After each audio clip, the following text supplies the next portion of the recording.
Hello everyone, welcome back to my channel Ragini official tech में आप लोगों का स्वागत है। जैसा कि आप सभी को पता है कि बीपीएससी टीआरई 4 का नोटिफिकेशन जल्दी ही आने वाला है और उसमें हिंदी के बहुत ही मोस्ट इम्पॉर्टेंट टॉपिक में से एक अलंकार टॉपिक है जो आप लोगों को मैं आज पढ़ाने वाली हूँ। और प्लीज़ अगर आप लोगों को मेरे इस स्टडी पढ़ाने से अगर आप लोगों को थोड़ा भी अच्छा लगे तो प्लीज़ मेरे चैनल को लाइक एंड सब्सक्राइब कर दीजिए। सो टाइम वेस्ट ना करते हुए मैं अलंकार टॉपिक शुरू करती हूँ। अलंकार से तात्पर्य, अलंकार क्या होता है आप लोग को पता होगा, आप लोग भी पढ़े होंगे। अलंकार में अलम और कार दो शब्द होते हैं। अलम का अर्थ होता है भूषण या सजावट, अर्थात जो अलंकृत या भूषित करे वह अलंकार है। स्त्रियां अपने साज श्रृंगार के लिए आभूषणों का प्रयोग करती हैं, अतएव आभूषण अलंकार कहलाते हैं। ठीक इसी प्रकार कविता कामिनी अपने श्रृंगार और सजावट के लिए जिन तत्वों का प्रयोग करती हैं वे अलंकार कहलाते हैं। अलंकार के संबंध में प्रथम काव्य शास्त्रीय परिभाषा किसने दिया था? आचार्य दंडी जी ने दिया था। तो अलंकार का सीधा सा अर्थ यही होता है कि अलंकार का मतलब सजावट, साज श्रृंगार या भूषण।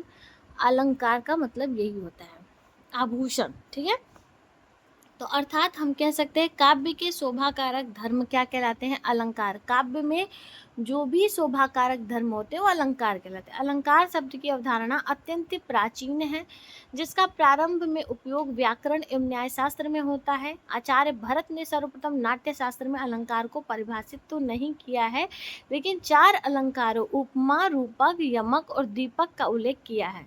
हिंदी के कवि केशव दास एक अलंकारवादी कवि हैं। तो अक्सर ये एग्जाम में पूछता है कि हिंदी के कवि केशव दास एक अलंकारवादी कवि हैं। पूछ देता है कि अलंकारवादी कवि कौन है इनमें से, तो हिंदी के कवि उसमें से केशव दास रहेंगे जो एक अलंकारवादी कवि होते हैं। ठीक है, अब आता है कि अलंकार क्या होता है। अलंकार वाणी के श्रृंगार हैं। भाषा और साहित्य का सारा कार्य व्यापार शब्द और अर्थ पर ही निर्भर है, अतएव विशिष्ट शब्द चमत्कार अथवा अर्थ वैशिष्ट की ही कथन के सौंदर्य की अभिवृद्धि करता है।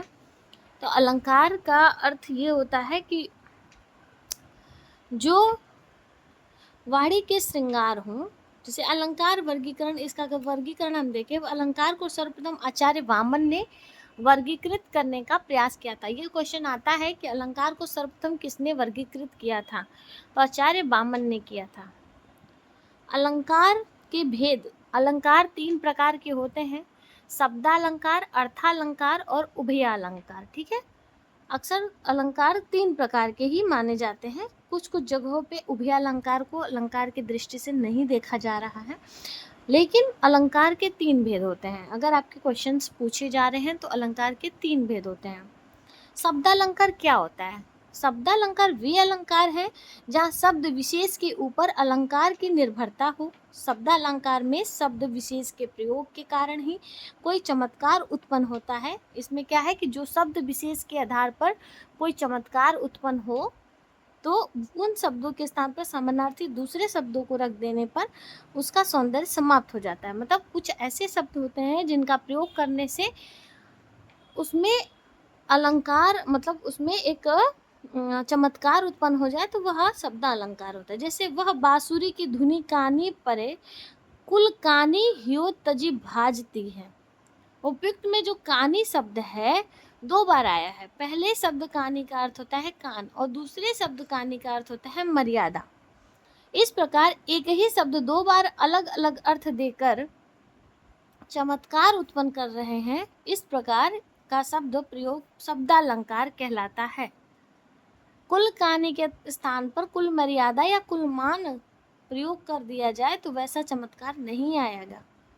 ठीक है, अगर डायरेक्ट आप कुल मर्यादा शब्द जोड़ दे या कुल मान शब्द जोड़ दे तो कुल कानी का जो अर्थ है वो व्यर्थ हो जाएगा। इसीलिए कहते हैं कि कुछ ऐसे शब्द हैं जो चमत्कार उत्पन्न करते हैं, तो वह हमारे शब्दालंकार होते हैं। शब्दालंकार के 5 प्रकार होते हैं।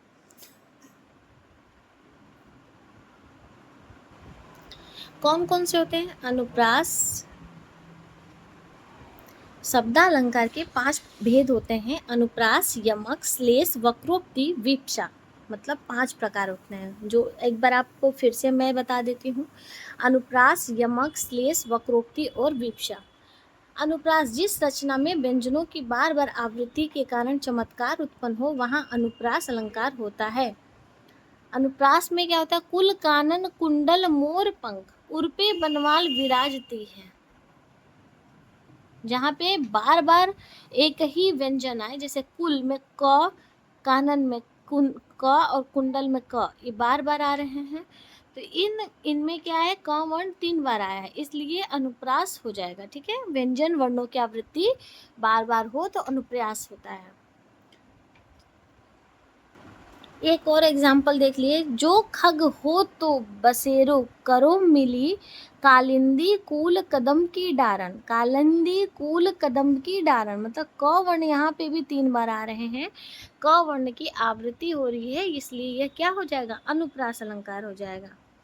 अब पूछता है कि अनुप्रास अलंकार के कितने भेद होते हैं। अगर कभी कभी डीप पूछ ले तो अनुप्रास अलंकार के भी कितने भेद होते हैं? 5 प्रकार होते हैं। छेकानुप्रास, वृत्त्यानुप्रास, लाटानुप्रास, श्रुत्यानुप्रास और अंत्यानुप्रास। ठीक है, आपको इनको बस इतना याद रखना है कि 5 प्रकार के होते हैं। पहला छेकानुप्रास, दूसरा वृत्त्यानुप्रास, लाटानुप्रास, श्रुत्यानुप्रास और अंत्यानुप्रास।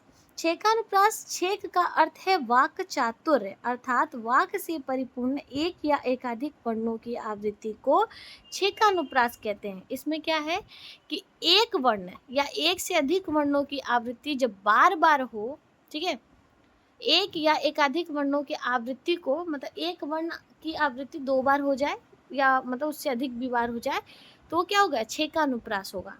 जैसे इस करुणा कलित हृदय में क्यों विकल रागिनी बजती है। इसमें क्या है? करुणा कलित मतलब क वर्ण की 2 बार आवृत्ति। ठीक है, तो इसलिए ये क्या हो जाएगा? छेकानुप्रास। ठीक है, वृत्त्यानुप्रास में जहाँ एक या अनेक व्यंजनों की अनेक बार स्वरूपतः व क्रमतः आवृत्ति हो वहाँ वृत्त्यानुप्रास। जैसे कलावती, केलीवती, कलिंदजा, यहाँ पे था कि एक वर्ण की आवृत्ति एकाधिक मतलब एक से अधिक बार हो तो छेकानुप्रास, और वृत्त्यानुप्रास में एक वर्णों की आवृत्ति स्वरूपतः व क्रमतः आवृत्ति हो वहाँ यहाँ वृत्त्यानुप्रास। जैसे कलावती, केलीवती, कलिंद, यहाँ क वर्ण 3 बार आ रहे हैं तो इसलिए वृत्त्यानुप्रास हो जाएगा। एक से अधिक बार हो जाए तो इसलिए वृत्त्यानुप्रास।